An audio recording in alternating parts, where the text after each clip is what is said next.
কথা কয় না কে? পলকের ঝলক গেল, পলকের ঝলক গেল, থামিয়ে নেটের চাকা, ওদের সারা দেশটা এখন লাগে ফাঁকা ফাঁকা। কোথায় গেল সংসদেতে মমতাজের গান? পলকের ঝলক গেল, পলকের ঝলক গেল, থামিয়ে নেটের চাকা, ওদের সারা দেশটা এখন লাগে ফাঁকা ফাঁকা। কোথায় গেল সংসদেতে মমতাজের গান? কোথায় গেল হযরত বালা স্বামী ওসমান? 70 রাকাত তাহাজ্জুদ পড়তো, বিরাট বড় আল্লাহর ওলি দাবি করতে, 41 সাল পর্যন্ত টিকে থাকার স্বপ্ন দেখেছিল। 24 সালের 5 আগস্টে ভাগ্যে কি আছে আল্লাহর ওলিরা জানতো না। মাইক পালে বলতে খেলাবে, খেলা হবে। আজকে পুরো বাংলাদেশের মাঠ পড়ে আছে, কিন্তু ওই খেলোয়াড়রা নাই। কথা বলে। আর একজনের তো শরীরই চলতো না, তবু বলতো খেলা হবে। এই জিনিসটাকে আমরা আর দেখতে পাচ্ছি না। এটা বিনোদনের নেতা ছিল গো, বেচারা লুকাইছে কই, খুব মিস করতেছি, বিশ্বাস করেন। আছে উনি? আছে নাই, সব পালিয়ে গেছে। কথা বলেন ঠিক না? যাই বাজান, মন খারাপ করে না। কষ্ট পাচ্ছেন নাকি আপনারা? আর যদি 15-20 মিনিট আলোচনা হয় শুনবেন নাকি চলে যাবেন? কারা কারা একটা হাত তোলেন তো দেখ। লিল্লাহি তাকবীর। হাত নামান। অনেকে ওটা আশা করতেছেন। যদি পারেন, আমার গাড়িতে আমার লেখা একটা বই আছে, শেষ বিদায়, যদি পারেন স্মৃতি হিসেবে নিয়ে যাবেন। মৃত মানুষকে কিভাবে দাফন কাফন করতে হয়, মৃত ব্যক্তিকে চুমা খাওয়া জায়েজ না হারাম, স্বামী স্ত্রী মারা গেলে একে অপরকে গোসল করাইতে পারবে কিনা, মৃত স্বামী স্ত্রীকে চুম্বন দিয়ে করা যাবে কিনা, আত্মহত্যা করে মারা গেলে তারা জানাজায় যাওয়া যাবে কিনা, জান্নাত জাহান্নাম সম্পর্কে, আখিরাত সম্পর্কে, কবরের সলজব সহ বিশেষ কিছু দোয়া সহ 2টা গজল সহ 76 পৃষ্ঠার বইটা যদি পারেন স্মৃতি হিসেবে 50 টাকা হাদিয়া দিয়ে ড্রাইভারের কাছ থেকে নিয়ে যাবেন। রাস্তাতে গাড়ি রাখা আছে, মোনাজাতের পরে যদি মঞ্চে নিয়ে আসে তাহলে পাবেন ইনশাআল্লাহ। কষ্ট হচ্ছে আপনাদের? যুবকেরা তো এগুলো কেনে না, ওরা কেনে উপন্যাস। প্রেম কেন কাদায়, যৌবনের মৌবনে, অভিশপ্ত রাত, মিলন হবে কতদিনে, তোর মরণের পরে। এগুলো আজে বাজে উপন্যাস কিনলে চরিত্র ধ্বংস হবে। কথা বল ঠিক কিনা? প্রত্যেকটা মুসলমানের ঘরে একটা সিরাত গ্রন্থ থাকার দরকার আছে না নাই? পরিবর্তন হয়ে যাও যুবক। বিশ্বনবীর জীবনের শুরু থেকে শেষ পর্যন্ত তোমাকে আমাকে জানতে হবে। চলেন না সামনের দিকে যাই। তাহলে আল্লাহ রাব্বুল আলামিন বলেন, নামাজের মতো আদায় করলে 1 নাম্বার আল্লাহ রিজেক্ট দেবেন, 2 নাম্বার সকল ভয় থেকে নিরাপত্তা দেবেন। এই সমাজে নিরাপত্তা আসবে সেই দিন, এই দেশের সকল মুসলমানেরা সালাত আদায় করবে সেই দিন। সবাই যখন নামাজি হয়ে যাবে, পার্লামেন্টে যখন নামাজের বিল পাস করা হবে, নামাজকে বাধ্যতামূলক করা হবে, তখন এই দেশে চুরি থাকবে? কথা বলে। যে বান্দা 5 ওয়াক্ত সালাত আদায় করে, ওই বান্দা চুরি করতে পারে? তাহলে ফাসল্লি লিরাব্বিকা ওয়ানহার, 1 নাম্বার হলো রবের উদ্দেশ্যে সালাত। সালাত হবে কার জন্য? লোক দেখানো সালাত না। ফাওয়াইলুল লিল মুসাল্লিন আল্লাযীনা হুম আন সালাতিহিম সাহুন। দুর্ভাগা, হতভাগা সে সমস্ত নামাজি যারা লোক দেখানোর জন্য সালাত আদায় করে। তো মানুষকে দেখানোর জন্য সালাত আদায় করা যাবে না। সালাত হবে কার জন্য? 5 ওয়াক্ত সালাত, এটা তো রবের বাধ্যতামূলক অর্ডার, এটা তো ডিউটি। পাশাপাশি রাতের 1টা 2টা 3টার দিকে ওইটা বিবির ভালোবাসা ত্যাগ করে, আরামের বিছানা ত্যাগ করে, ঠান্ডা পানিতে ওযু বানায়া নিরালাই নিবৃত্তিতে যায় নামাজে দাঁড়িয়ে যায় যারা আল্লাহর প্রিয় গোলাম, তারা যারা তাহাজ্জুদের সালাত আদায় করে, আল্লাহ তাদের মর্যাদা বাড়িয়ে দেয়। বলেন সুবহানাল্লাহ। ওয়াল্লাযীনা ইয়াবিতুনা লিরাব্বিহিম সুজদান ওয়া কিয়ামা, যারা রাত্রি জাগরণ করে আমি আল্লাহকে সিজদা দেয়, আমি আল্লাহর জন্য দণ্ডায়মান হয়। গভীর নিশীথে আপনি নামাজে দাঁড়িয়ে যাবেন কার জন্য? জোরে বলেন কার জন্য? এমন নামাজ পড়বেন তো ইনশাআল্লাহ। আপনি যখন তাহাজ্জুদের যায় নামাজে ফিস করে যে আওয়াজ নেন, আপনার এই ফিস আওয়াজ আরশে আজিম পর্যন্ত পৌঁছে যায়। একটু সুবহানাল্লাহ জোরে বলেন। এদেশে আমার সময় তো নাই, ওই জন্য লম্বা করতেছি না। এদেশে নামাজি আছে 5 রকমের, 5 ধরনের নামাজি পাওয়া যায়। একটা হলো 5-এর, 7-এর, খাটের, ঠাটের, ভোটের। মানে আমি আবার এদিক ওদিক হাত নাড়াচাড়া না করলে ওয়াজ করে শান্তি পাই না। রাগ করেন নাকি আপনারা? 5-এর, 7-এর, ঠাটের, খাটের, ভোটের। বুঝলেন না তো? বুঝিয়ে বলবো, শোনেন। নিয়মিত যারা 5 ওয়াক্ত সালাত আদায় করে তারা খাঁটি মুসলমান, নির্ভেজাল মুমিন। তার মানে নিয়মিত যারা 5 ওয়াক্ত সালাত আদায় করে এরা হলো 5-এর মুসল্লি। নিয়মিত 5 ওয়াক্ত সালাত আল্লাহকে খুশি করার জন্য আজ থেকে কারা কারা আদায় করবে হাত তুলে দেন। আল্লাহ আমাদের সবাইকে 5 ওয়াক্ত নামাজি বানায় দেন। জোরে বলেন আমিন। আরেকটু জোরে বলেন আমিন। আজ থেকে জামাতের সহিত 5 ওয়াক্ত সালাত আদায় করব তো ইনশাআল্লাহ। হাত নামান, এদিক খেয়াল করেন। 7 দিন পরে পরে জুমার সালাত আদায় করে যারা, লাইফ সাপোর্টে বেঁচে থাকা মুসলমান তারা। কোন সাপোর্টে? শোনেন, 7 দিন পরে জুমার নামাজ পড়বে যা, মসজিদে টাইসে ধুলে পড়ে আছে, কয় হুজুর এই যে ধুলে বেতনটা না হালাল করেন, খাচ্ছেন আর বলের মতো মোটা হচ্ছেন। মসজিদে ধুলে পরিষ্কার করার দায়িত্ব কি হুজুরের? আর দুনিয়ার মানুষ নাই, সব দায়িত্ব ওনার একা। এই ছেলে শোনো, মসজিদের টাইসে ধুলে আসে, এটা পরিষ্কার করো। আল্লাহ তোর অন্তরে যেরকম এই ধুলের মধ্যে যদি ময়লা থাকে, গুনাহ থাকে, আল্লাহ মাফ করে দেবে। তোর অন্তরের ময়লা আল্লাহ পরিষ্কার করে দেবে। কথা বলে ঠিক না? 7 দিন পরে পরে জুমার সালাত পড়ে। আচ্ছা, জুমার 2 রাকাত ফরজ, আসর মাগরিব এশা ফজর, এগুলো কি বলেন? এগুলো দরকার নাই? খালি জুমার 2 রাকাতের সালাম, আসসালামু আলাইকুম, সালাম ফিরাইতে দেরি, মসজিদের বাইরে ওর পা রাখতে দেরি না। 4 রাকাত সুন্নত পড়ার দরকার নাই, ওটা বাড়ির যে বউক সাথে নিয়ে পড়ে জামাত করে নাকি? এই ছেলে, যুবক শোনো, তুমি 2 রাকাত জুমার সালাত আদায় করলা, আসর মাগরিব এশা ফজর কেন পড়ো না? এগুলো কি ফরজ না? তাহলে কেন পড়ো না? আজকে বাংলাদেশে জুমার নামাজের জন্য মসজিদ ভাঙ্গিয়া 2 তালা 3 তালা 4 তালা করে, আর ফজরের নামাজের সময় 1 কাতার মুসল্লি পাওয়া যায় না। এমনও মসজিদ আছে মুয়াজ্জিম একাই আজান দিয়ে একাই নামাজ পড়ে। এক এলাকায় এক হাজী সাহেব বিয়ে বাড়িতে বেড়াইতে গেছে, আজান হচ্ছে, আল্লাহু আকবার, আল্লাহু আকবার। আজান শোনার পরে বলতেছে, বিয়ে আমি 3 বার হজ করছি, ত্রিপল হাজি, জামাত ছাড়া নামাজ পড়ি না। মসজিদটা দেখায় দেন একটু, যাই কয় সোজা যা, ডানে যা, বামে উত্তরে, ওটাই মসজিদ। কথা, এবার মসজিদে গেছে, যায় দেখে মসজিদের গেটে তালা, কিন্তু আজান হচ্ছে। কি হচ্ছে? এদিক ওদিক তাকায়, আজান কোথা থেকে হয়, দেখে সাইটে মুয়াজ্জিমের ঘর। এইবার একটু জানালা ছিল, ওই ফাঁক দিয়ে তাকায় দেখে হুজুর ল্যাপের ভিতর শুতে থেকে আজান দিচ্ছে। আজান দেওয়া শেষ, হাজী সাহেব জিজ্ঞাসা করছে, হুজুর ল্যাপের ভিতরে শুয়ে থেকে আজান দিলেন, ব্যাপারটা কি? তখন বলতেছে, আগে আপনি আমার প্রশ্নের উত্তর দেন, আপনি মানুষ না ফেরেশতা? তখন বলতেছে, কেন?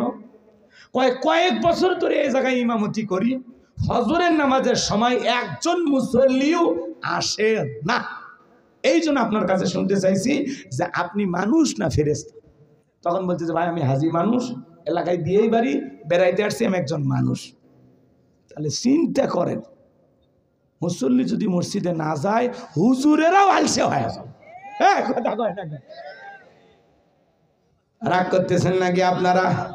7 দিন পরে পরে জুমার নামাজ পড়ে যারা, লাইফ সাপোর্টে বেঁচে থাকা মুসলমান তারা, ফজরের নামাজের পরে মসজিদের মাইক এলান হয়, এই গ্রামের অমুক ব্যক্তি মারা গেছে, ইন্না লিল্লাহি ওয়া ইন্না ইলাইহি রাজিউন। ঘুমত থেকে উঠে সকালবেলা ডেকে বলে, বউ ওই যে বাদশা মারা গেছে, গতকালকে আগের দিনই এলেঙ্গা বাজারে বসে চা খেলাম, চায়ের বিলটা পর্যন্ত দিতে পারলো না, ওই ছেলে নিজে বিল দিল। এত ভালো মানুষ, বেঁচে থাকলে আরো 10 দিন চায়ের বিল দিত। কথা কয় না? তাড়াতাড়ি পাঞ্জাবি ধুয়ে দেওয়ার জানাজায় যাওয়া লাগবে। কি ফজর পড়ছে ভাই? পড়েনি। এইবার জোহরে আজানের পরে বাড়িতে এসে দৌড়ে গোসল সেরে চলে গেছে মসজিদে, যা দেখে হুজুর জানাজা শুরু করেনি, হুজুর শুরু করছে কি? জোহরের 4 রাকাত। তখন বলতেছি, যেহেতু জানাজা পড়তে আসছি, জোহরের 4 রাকাত পড়ে নেই, আল্লাহু আকবার। ওর উদ্দেশ্য জানাজা পড়া, জোহর পড়া না। কথা বলে। হুজুর যখন লাশটা সামনে রেখে বলে, ভাই কুল্লু নাফসিন যায়কাতুল মাউত, প্রত্যেক প্রাণীকে মৃত্যুর স্বাদ গ্রহণ করা লাগবে, দুনিয়া চিরকাল থাকার জায়গা না। আপনার দাদা ছিল নাই, বাবা ছিল নাই, আপনিও থাকবেন না, আপনার স্ত্রীর গর্ভে সন্তানটাও থাকবে না। বলে ঠিক ঠিক ঠিক হুজুর। হুজুরের ওয়াজ শুনে আফসোসে, মানে এমন হেদায়েত ওই জায়গায় হয়, মনে হয় আজকের পর থেকে আর মসজিদ ছাড়বি না। কথা কন নাকি আপনারা? মানে এমন আফসোস, অনুশোচনা। কিন্তু ভাই লাশটা কবরে রাখার পরে বাড়িতে এসে টুপি খুলে বিড়িতে একটা টান দিয়ে সব উড়ে আসমানত চলে গেছে। ও আর আসরে আসেনি।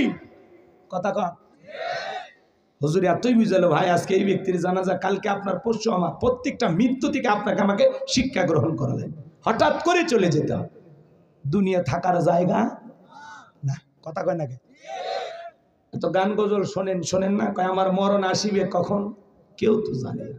তার মানে মৃত্যুর সময়টা নির্ধারিত, কিন্তু এই SMS-টা আমরা জানি না, কিন্তু মাওলার কাছে এটা নির্ধারিত। কথা কয় না?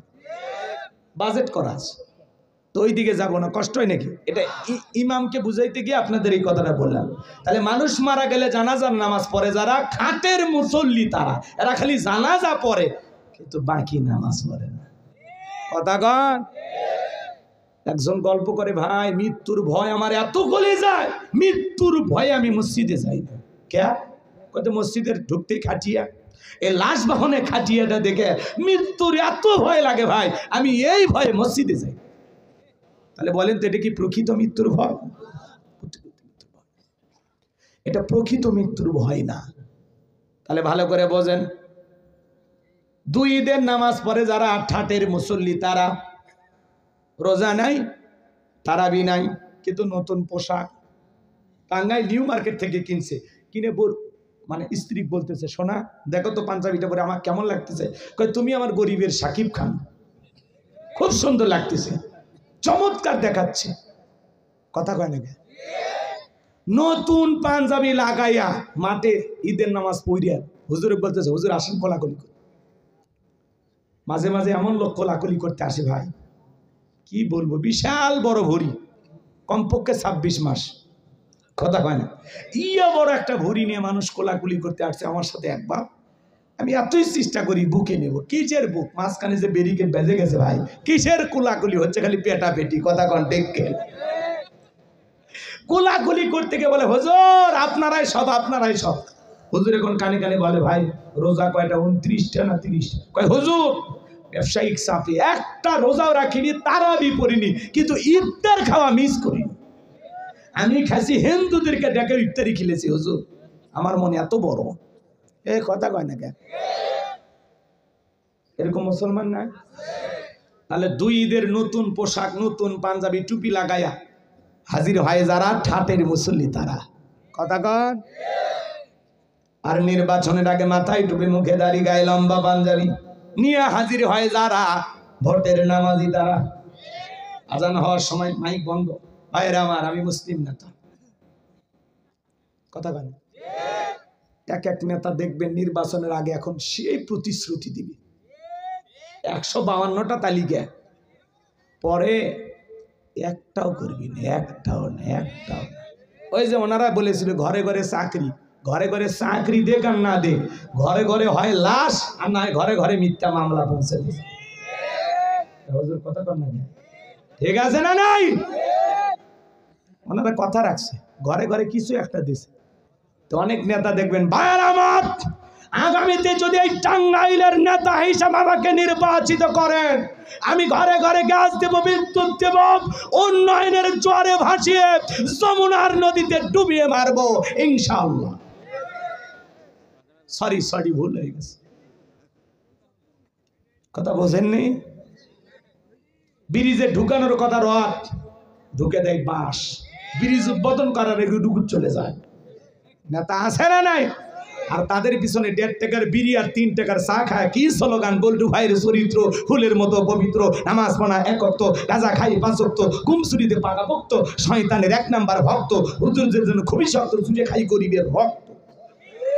পোস্টারে লেখা আছে গরিবের বন্ধু, ভোট দিয়ে দেখেন গরিবের কয় নাম্বার শত্রু। একটা বয়স্ক ভাতার কাঠ নিবের গেলে 2-1000 খায়। নির্বাচনের আগে সাইকেল কেনার টাকা নেই, মোটরসাইকেল কেনার টাকা নেই। সেই নেতার ঢাকাই বাড়ি, বিদেশে বাড়ি, নেতা দেশি, বাড়ি হলো বিদেশে। ওরা খালি মুখে মুখে বলে আমার সোনার বাংলা, আমি তোমায় ভালোবাসি, কিন্তু নেতার বাড়ি যা দেখেন, কয় হুজুর এই যে টাইস চাই না, হুজুর এই যে খাট, এটা বহুদের থেকে নিয়েছি, বিছানার চাদরটা পর্যন্ত বিদেশি, জানালা দরজার পর্দা বিদেশি, খেতা সিলাই করা সুইটাও বিদেশি। এমন নেতা আছে বউ বিদেশি। কথা কয় না? রাগ করেন নাকি আপনারা? ওরা খালি মুখে মুখে বলে আমার সোনার বাংলা, আমি তোমায় ভালোবাসি, সোনার বাংলার জিনিস ভালোবাসি না। নির্বাচনের আগে রাস্তার ভিক্ষুক মহিলাকে 500 টাকা দিয়ে সেলফি তোলে, আর মানুষ মনে করে মানব দরদি নেতা, মানবতার ফেরিওয়ালা। এবার মিডিয়াতে প্রচার হয়ে গেল অমুক নেতা, হঠাৎ করে এক ভিক্ষুক মহিলার সাথে কি কাণ্ড। ধান্দা হলো ভাইরাল হওয়া, গরিব দুঃখীকে দেয়, ছবি তোলে, পেপার পত্রিকায় চলে যায়, আর মনে করে মানব দরদি নেতা। নির্বাচনের আগে কি সুন্দর অভিনয়, বলে মা আমার তো মা নাই, আপনাদের চেয়ারের মাঝে আমি আমার মা কি নেতা তো না, অভিনেতা। আজ একজন ছিল কথা বলার আগে কান্দে দিত, স্বজন হারানোর নেতা। অভিনয় কম করো প্রিয়, পাবলিক বুঝে গেছে যে এখন নেতারা অভিনয় জানে। কথা কম, আগামীতে চিন্তা ভাবনা করে কাজ করবেন। সৎ, যোগ্য, ভালো, নির্ভীক, আল্লাহওয়ালা, নামাজি এমন মানুষকে সমাজের নেতা বানাবেন, যাদের কাছে আমানতের খেয়ানত হবে।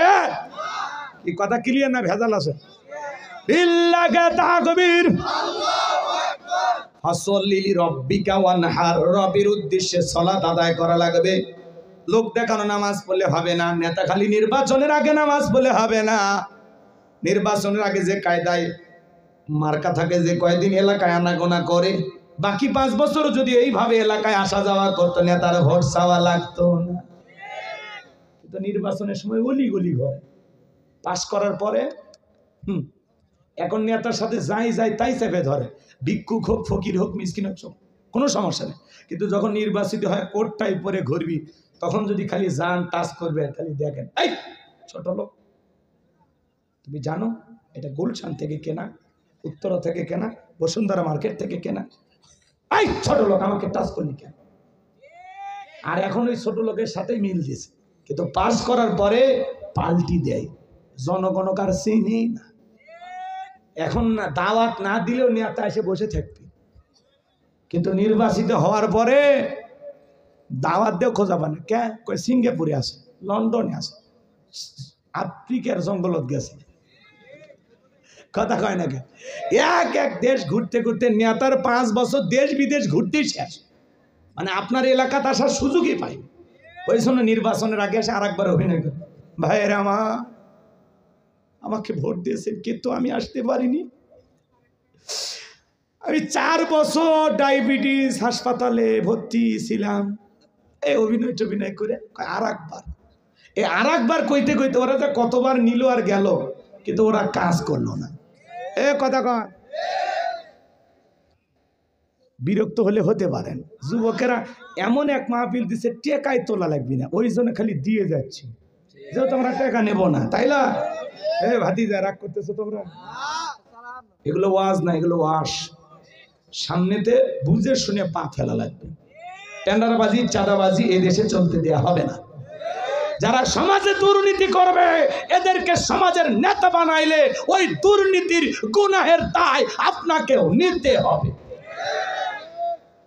নেতা ভালো করলে সব পাবে, খারাপ করলে গুনার পার্সেন্টেজ নেওয়ার জন্য রেডি থাকে। এই কথা কাম ঠিক আছে? তাহলে ওই 5 ধরনের নামাজির কথা বুঝতে পারছেন তো এইবার? তাহলে ওর মধ্যে আমরা কি আসি? 1 নাম্বারের মধ্যে আসি, ঠিক আছে তো ইনশাআল্লাহ। এইবার 2 নাম্বার ওয়ানহার। ওয়ানহার মানে কুরবানি করা, নিজের আমিত্বকে কুরবানি করা, অহংকারকে কুরবানি করা, নিজের ভিতরে থাকা পশু সুলভ আচরণকে কুরবানি করা, দেশের জন্য শহীদ আবু সাঈদের মতো কুরবানি হওয়া, মুগ্ধের মতো কুরবানি হওয়া, নিজের জানমাল সবটুকু কুরবানি করতে হবে। কার কাছে? জোরে বলেন কার জন্য? ওয়ানহার মানে কুরবানি করা, খালি গরু ছাগল জবাই করার নাম কুরবানি না। 7 জন একটা গরু ভাগে কেনে, 4 জন দড়ি ধরে টানে, পিছন থেকে 3 জন ঠেলে। এমন দুর্বল গরু, যেই গরুর ওপরে বয়স্ক ভাতা ওয়াজিব, শরীরের সব হাত দেখা যায়, এমন দুর্বল গরু জবাই করলে হবে না। কুরবানি স্থান পর্যন্ত হাঁটে যাওয়ার শক্তি নাই। হুজুর বলে এটা জবাই করেন না ভাই। কয় হুজুর ওপরে হাত দেখে গেলে ভিতরে গোস্ত সেট করা আছে, এমন গরু জবাই করবেন, এখান থেকে টান দিবেন, বিশ্ব রোডে চলে যাবি, আবার ছেড়ে দিবেন, আপনার ঘরে চলে আসবি। স্প্রিং করে গোস্ত চাবিয়ে খাওয়ার কোনো উপায় নেই।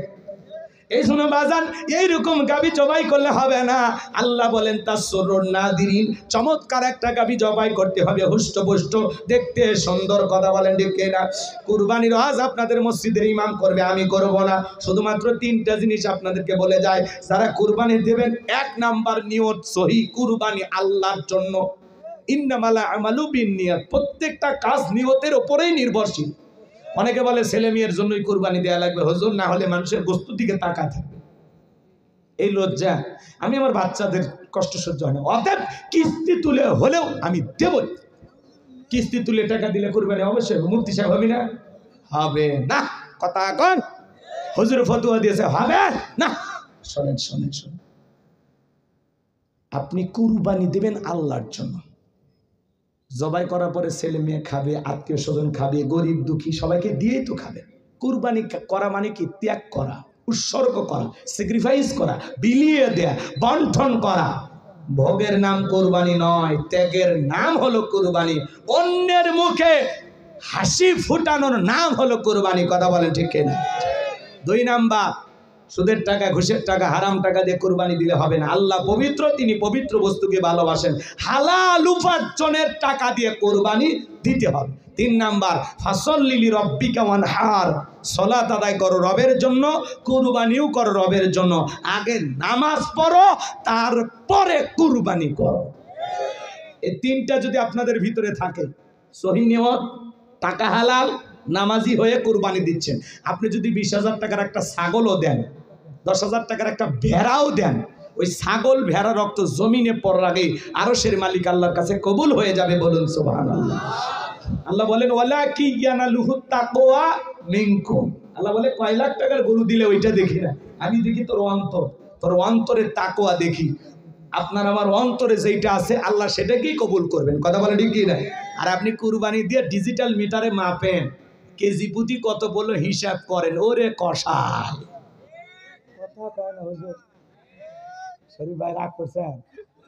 এগুলো আজকে আপনারা শোনেন নাকি? খারাপ লাগে?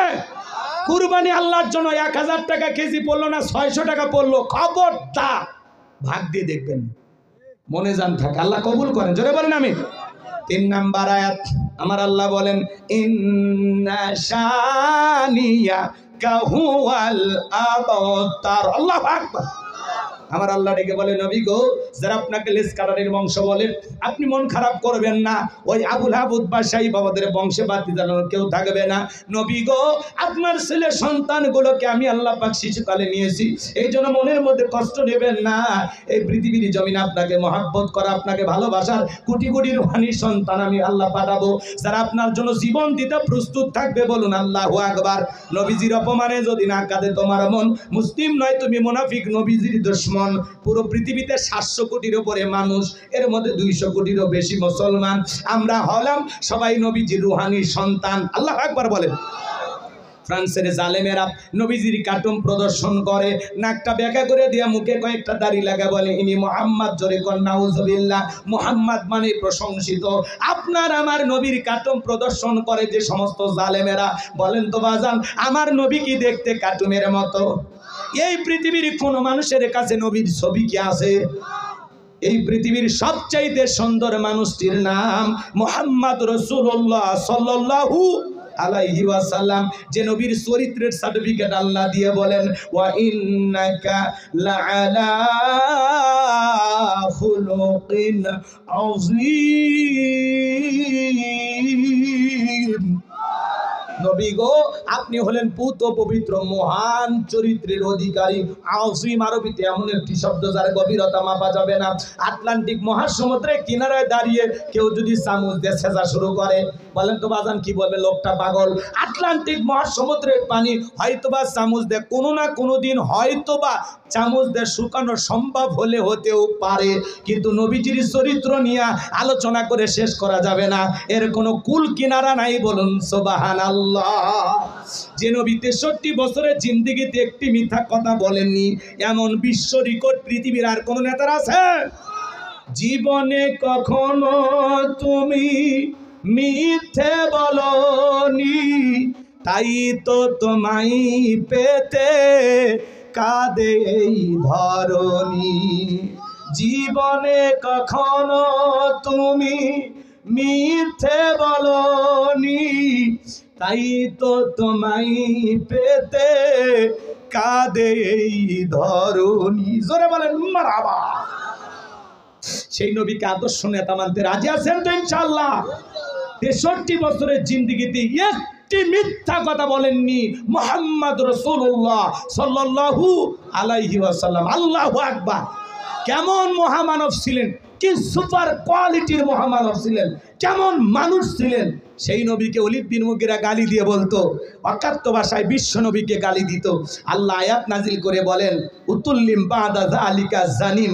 নবী গো, এই ওলীদ বিন মুগীরা আপনাকে গালি দেয় কারণ এ হলো পিতৃ পরিচয়হীন জারর সন্তান, এর জন্মের ঠিক নাই। নবীকে গালি দিবে যারা বাস্টার্ড, তারা জারর সন্তান, তারা বাস্টার্ড। কথা বলেন, শোনেন 2 মিনিটে কথাটা বলে দিয়ে যায়, রাগ করেন নাকি?